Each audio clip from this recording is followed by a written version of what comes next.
In the first week of every month, we hold a higher education chat. The goal for these webinars is to have an informal presentation to educators and students where we dive into new or updated tools, data sets, books, applications, all in the ArcGIS ecosystem and all framed in an educational context. To view any of the historical recordings or to register for any upcoming webinars, please visit the link below. During the October Higher Education Chat, we covered ArcGIS Tapestry. If you missed the webinar, you can always go and watch it, but here I've pulled together some of the highlights. Please enjoy. Okay, so I want to quickly start off with what is Esri Demographics. So as you can see up on the screen here, we have a list of kind of key offerings, but Esri Demographics consists of a wide range of items under the data portfolio. Just updated the entire Tapestry segmentation system. This is because every 10 years, Esri updates the segmentation system to align with new US Census data. So while we overhaul the system every 10 years, we do update the data annually. Some of the common use cases we heard, aside from the ones I just mentioned, are users looking for the best neighborhood to launch or sell a product. A lot of users in the retail space will look into where to open a new store or invest in a certain community.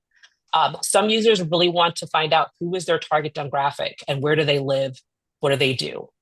As I mentioned, a lot of marketing and advertising users will use Tapestry data to support their marketing campaign efforts. And then again, on the health and investment trend space, a lot of our users will use Tapestry to find out about social determinants of health and other issues. We're going to find our Tapestry data. So this is the data browser. You'll notice there's a rich collection of various data sets here. Some of this, Brooke mentioned. We're going to go into Tapestry, and we want to map the actual top Tapestry in these areas. So you'll have a Tapestry segment assigned at the block group level, and we want to look at those. I'm going to change this to current map extent. We're going to zoom into Egan here. And now we have these nice different shades of color on the map. So what do all these different colors mean? What does that actually mean? So coming over here into the legend, we have this really nice interactive legend.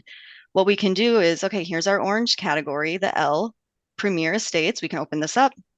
So this is an example of that life mode group, and then the segments that fall within there. So this is how those similar segments are grouped. I can click this Premier Estates. It's going to open up another tabbed window here for me. And I can understand, okay, what makes group L different? There's many different templates in here that are provided by Esri. And we're just going to look at the Tapestry profile today. And before I kind of dig into this more, so this is an example of all the different standard infographics. So a very nice visual report is basically what an infographic is. And dominant Tapestry profile is another template that you can run. But I want to understand kind of that full breakdown of all those segments. So I'm going to do the Tapestry profile. You can look at the neighborhoods, communities around that area and understand, okay, what are the ages of these families? Do we need to have playground equipment for younger individuals? Do they play pickleball? That's a big thing. Do we need to have a pickleball court? ArcGIS Tapestry represents the sixth iteration of this platform in the US. In other words, this is the sixth decade that we as the team have put out this data.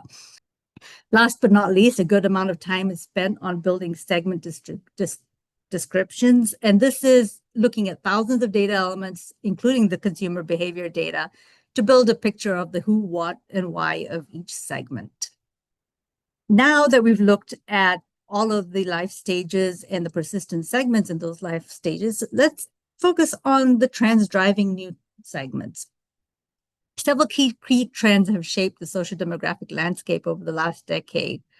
Delayed marriage and declining fertility rates have an impact of where and how people choose to live in their younger years. And this is playing out in the contemporary household's life stage.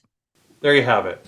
What is Tapestry? Some of the ways you can get access to Tapestry data, some nice demonstrations for the use cases for how users could start utilizing this data set and these tools, and then also, importantly, some of the methodology for how these data sets were built out.